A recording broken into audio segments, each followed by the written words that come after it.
السلام علیکم۔ کچے انڈوں کو شہد کے ساتھ ملا کر استعمال کرنے سے جسم کو طاقت ملتی ہے۔ دودھ میں سونف ملا کر پینے سے بھوک کے لیے زبردست ہے۔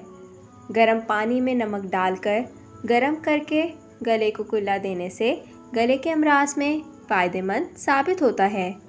مرغی کے انڈوں کو شہد کے ساتھ ملا کر کھانے سے جسم کو انرجی ملتی ہے اور بالوں کے لیے بھی فائدہ مند ثابت ہوتا ہے۔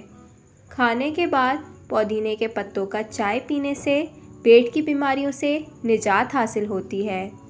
ترکیب: شہد، نمک، ادرک کے رس، املی کے رس، سرکہ اور پانی کو ملا کر بنائے جانے والا شربت کے استعمال سے جسم میں تناؤ کم ہوتا ہے۔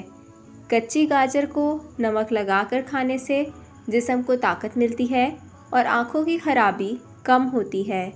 سفید سرسوں کے تیل کو گرم کر کے سر پر مالش کرنے سے سر کے درد میں کمی آتی ہے۔ پتہ گوبھی کو کچا کھانے سے جسم کو مضبوطی حاصل ہوتی ہے۔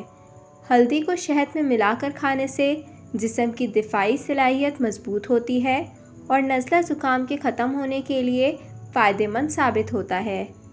ترکیب: دہی، شہد، ادرک کے رس، املی کے رس، کالی مرچ اور نمک کو ملا کر بنائے جانے والے شربت کا استعمال گلے کی سوزش اور خرابیوں کے ختم کے لیے فائدہ مند ثابت ہوتا ہے۔